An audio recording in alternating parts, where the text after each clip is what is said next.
The US spends more on healthcare than any other country on earth. Denmark spends less and gets better results. So why isn't America getting what it pays for?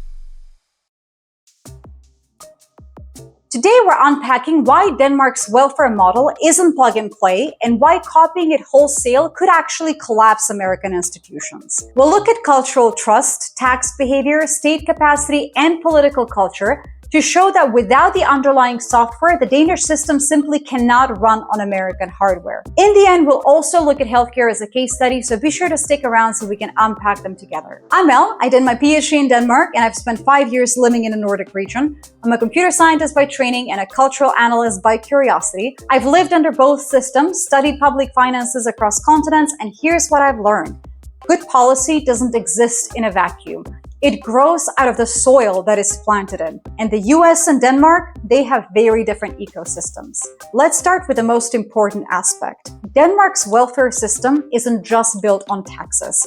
It's built on trust. And that's a currency in short supply in the US. Let me show you some stats to ground this in reality. According to Pew Research in May 2024, in the USA, just 22% of the people trust the federal government to do the right thing most of the time, which is down from nearly 77% in the 1960s. That's insane. That's crazy. In Denmark, about 44% say that they trust their national government, and nearly 75% say that they trust each other. That's not a fluke, it is a structural precondition. Clearly, trust is greater than the US. The American public doesn't just distrust institutions, they often distrust each other. Why does this matter? Because welfare systems require a high-trust government. You have to believe your neighbors won't abuse it. You have to trust that bureaucrats won't waste it. And you have to feel that if you fall, the safety net will be there for you, not just for the other ones. Political scientist Robert Putnam put it best. Social capital is the grease that keeps the machine running.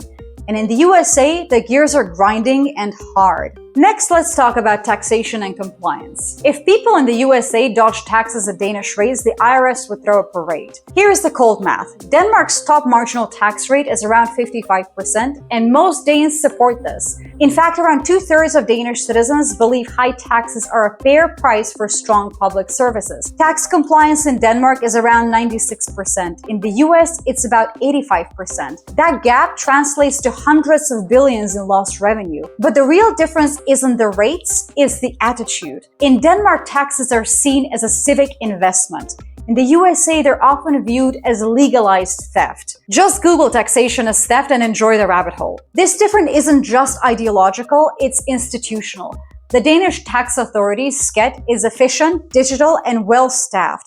The IRS, meanwhile, has had its enforcement budget gutted for years. It processes more than 260 million returns annually with less than 85,000 employees. Imagine running a Fortune 500 company with half your departments missing. That's your USA tax system. If this is blowing your mind, there's more coming. Hit like if you haven't already. It all helps. Now, we've talked about a lot of things so far, but the elephant in the room really is homogeneity. Plenty of people in the comments across videos I link in the playlist above also highlight this piece as well, that Denmark is mostly made up of Danes with a single origin, while the US tends to have a far more multicultural environment. So really, can a blueprint for 6 million people really scale to a country of 330 million? Denmark's population is about 5.9 million people. That's smaller than Minnesota. It's also remarkably ethnically, linguistically, and politically homogeneous. In Denmark, consensus building isn't a lofty goal, it's just how governance works. Political parties span a narrow ideological spectrum, and civic trust means people assume that the state is acting in good faith, even if they disagree with each other. Now enter the United States, a nation of 330 million people, 50 states, and thousands of ideological microclimates.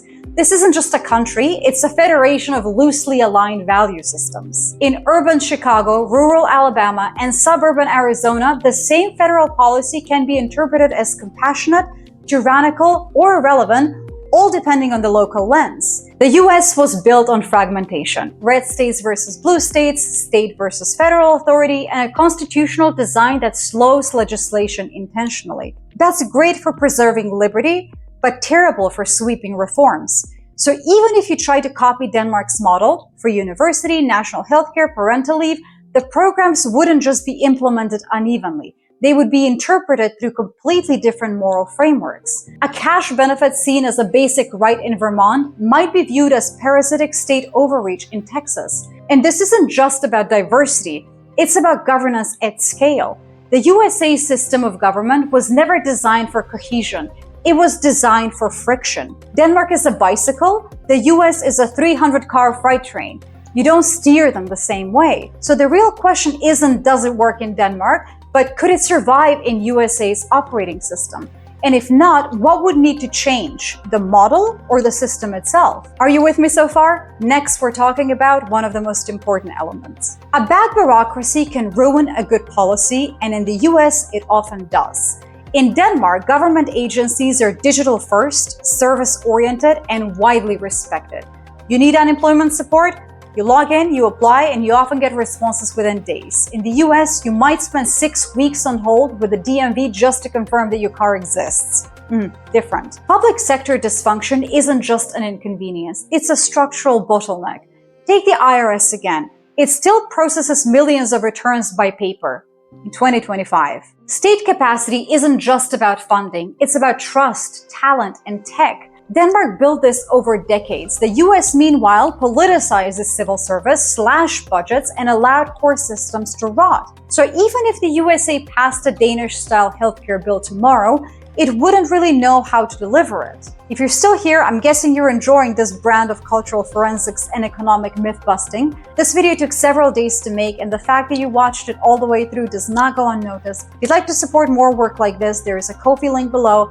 And if not, just like the video and subscribe. The House of L is a community of thoughtful, clever people, and you're very welcome here. Next up, we need to talk about political culture, because this isn't just left versus right, it's consensus versus civil war, basically. Denmark can pass national reforms in months, and the US can barely pass budgets. In Denmark, even center-right parties support the welfare state. The public debate isn't whether to have universal healthcare or free education, it's how best to fund and improve them. There is a baseline agreement on the state's role in protecting citizens. Contrast that with the US, where welfare policy is not just a technical debate, it's a moral battlefield. Universal childcare? Socialism. Medicare for all? Government takeover. Paid parental leave? A Trojan horse for the nanny state. Every proposal is quickly swept into the culture war, where ideology matters more than impact. And this isn't just Congress, it's media, donors, think tanks, and algorithmic rage machines. Policy in the USA doesn't just need votes, it needs to survive Fox versus MSNBC, Twitter mobs, filibusters, and midterm swings. Denmark governs like a parliamentary chess game. Slow, deliberate, cumulative. The US governs like a dodgeball on a landmine field. So when people say just adopt a Nordic model, they're ignoring a key question.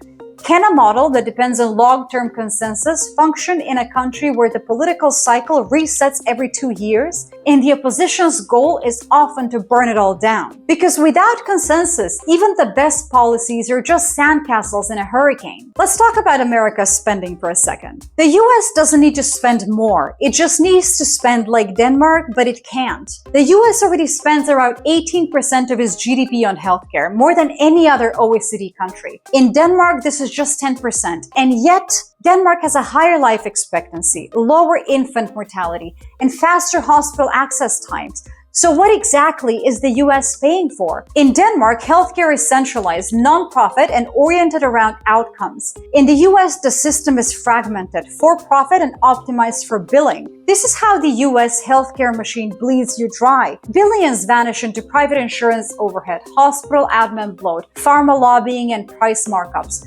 Duplicate billing systems that make care more confusing, not more accessible. Every layer adds complexity, and with it, a cut of the profits. The result is a system optimized not for care, but for extraction. So while Denmark treats healthcare like a public utility, America treats it like a hedge fund. And here's the core issue. Throwing more money at the problem won't fix it, because the US system is structurally designed to leak, like pouring water into a colander and expecting a full glass. That's why in the American political economy, even modest reform efforts like public options or price caps face enormous resistance. Because you're not just tweaking policy, you're threatening entire industries. So when people ask why the US can't just adopt Danish healthcare, the real answer is this. You'd have to rebuild the plumbing, not just change the water. Next up, let's talk about the behavioral incentives. In Denmark, welfare isn't passive, it is a launch pad. In the US, it's often a sort of a maze. Denmark pairs generous benefits with what they call activation policies: job training, personalized casework, and expectations to re-enter the workforce.